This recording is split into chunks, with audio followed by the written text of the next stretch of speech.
एक घना जंगल।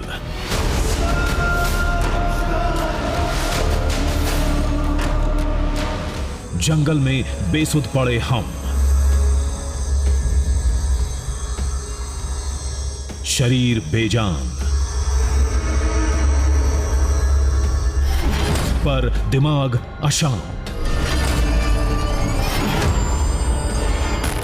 धुंधले से एक ख्याल ने जहन में खलबली मचा रखी थी।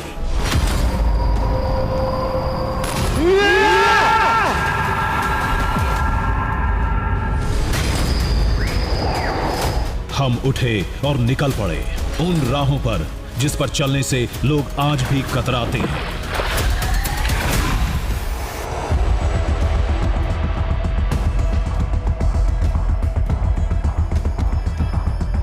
हिंदुस्तान का सड़क मार्ग खत्म हो चुका था और शुरू हो चुकी थी एक गुमनाम नदी के सहारे पुराणों के एक बहुत बड़े प्रमाण की तलाश,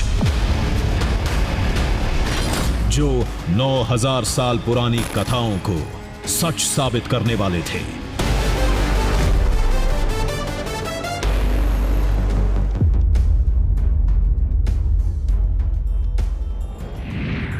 सबसे पहले उस कथा को समझिए जिसका जिक्र शिव पुराण में हुआ। कथा में बताया गया कि जब शिव भगवान काशी जा रहे थे तो उनके पीछे सभी देवता भी चल पड़े। देवताओं का काफिला एक पहाड़ से गुजर रहा था। लंबे सफर में सभी देवता थक कर सो गए। अगली सुबह महादेव ने देखा तो नाराज हो गए और देवताओं को पत्थर बन जाने का श्राप देकर अकेले काशी चले गए।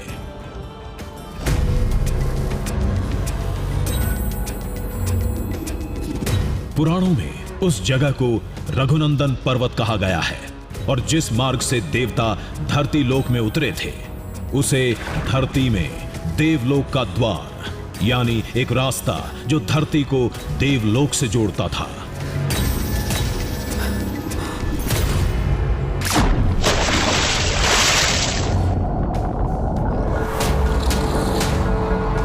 तो कहां है वो देव मार्ग? कैसा दिखता है वो द्वार? क्या आज भी वहां तक पहुंचा जा सकता है? कहते हैं उस दरिया के आगे, उन पहाड़ियों के बीच, उन कंदराओं से आगे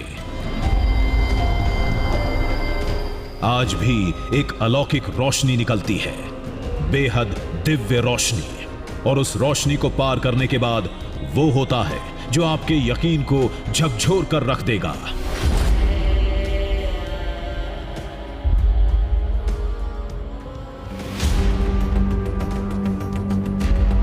देवलोक की उस दहलीज को खोजने के लिए हमें शुरुआत वहीं से करनी थी जहां से शिव पुराण की कथा शुरू हुई थी, यानी रघुनंदन पर्वत। त्रिपुरा के लोगों ने बताया पुराणों का रघुनंदन पर्वत ही आज का ऊनाकोटी है। ऊनाकोटी जो हिल है इसका पहले नाम था रघुनंदन पहाड़। ऊनाकोटी में बहुत सारा मतलब एक कम 1 करोड़ देव देवियों का मूर्ति उधर पूरा हिल में है। ऊनाकोटी मतलब त्रिपुरा के छोटे से कस्बे कैलाश शहर से 10 किलोमीटर दूर एक हिल एरिया।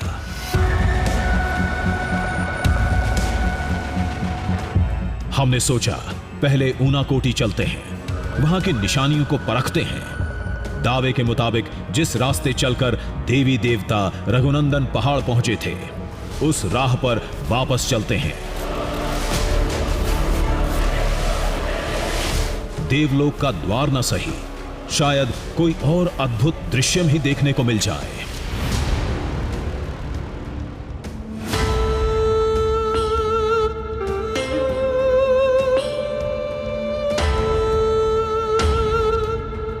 ऊनाकोटी पहुंचते ही वहां की पहली झलक ने हमें लाजवाब कर दिया।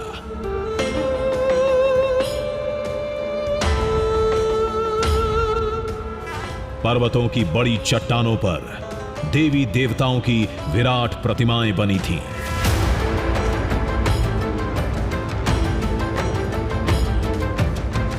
मानो ये कोई वादी नहीं एक विशाल मंदिर।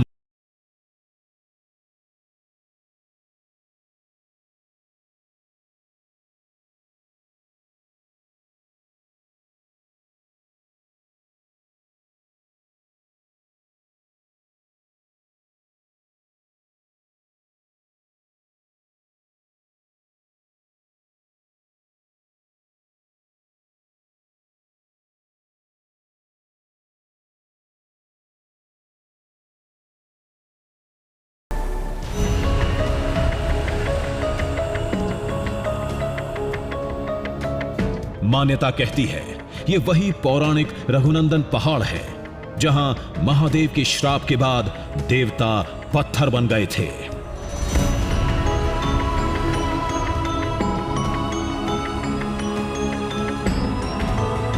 उसी मान्यता के मुताबिक चट्टानों पर बनी ये आकृतियां कुछ और नहीं, उन्हीं देवी देवताओं का एक रूप है।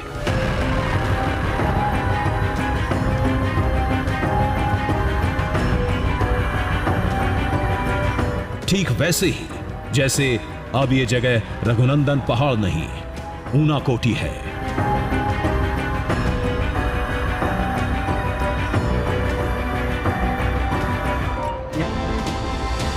इस जगह के नाम और देवताओं के पत्थर बनने की कहानी में एक अद्भुत समानता है।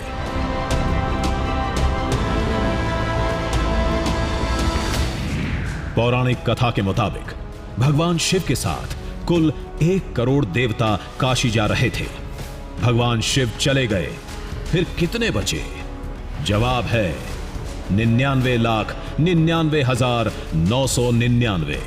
और ऊनाकोटी का भी यही मतलब है, 1 करोड़ में 1 कम।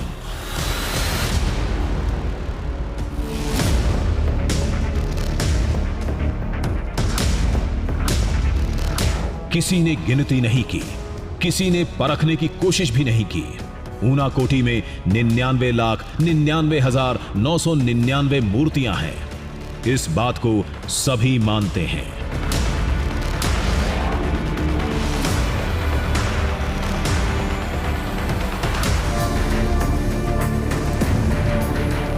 ऊनाकोटी एक पड़ाव था, मंजिल थी वो जगह जिसे पुराणों में देवलोक का द्वार बताया गया है।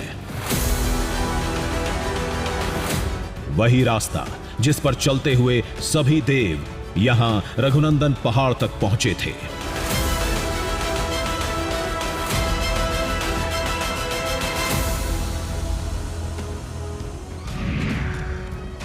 उस पौराणिक मार्ग को आज के नक्शे पर खींचा जाए तो वो रास्ता ऊनाकोटी से 170 किलोमीटर दूर छबीमुड़ा तक जाता है।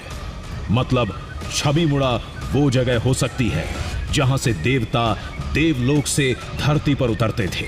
मतलब देवलोक का द्वार भी वहीं कहीं होना चाहिए।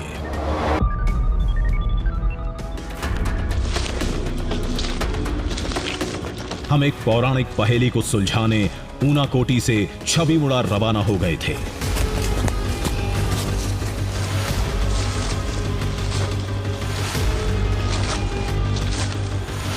एक ऐसे दैवीय मार्ग की खोज में जिसका जिक्र पुराणों में है, जो पृथ्वी लोक को देवलोक से जोड़ता है।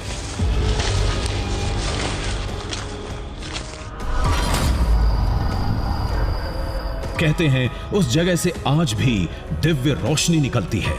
एक बहुत तेज प्रकाश फूटता है जिसे आज तक कोई पार नहीं कर पाया।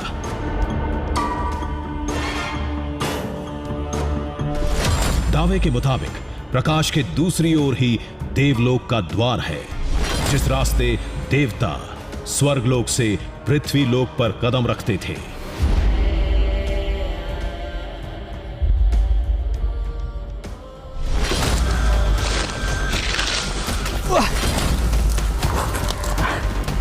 ख्वाब के चक्कर में रास्ते का ख्याल भूल गए और नतीजा खतरनाक निकला।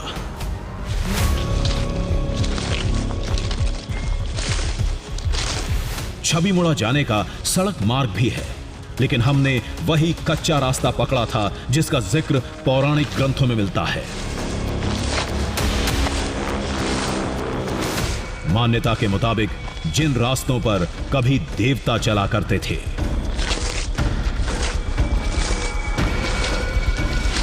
वहाँ पर पहुँचना मुश्किल है, नहीं पहुँच सकते आप वहाँ पर। पानियाँ हैं और बीच में पहाड़ है। पहाड़ों के कारण आप पहुँच नहीं सकते वहाँ पर। घने जंगल हैं, बहुत बड़े बड़े, तो बीचों से आता है नदी, तो उस नदी को क्रॉस करके वहाँ पर जाना बहुत मुश्किल है।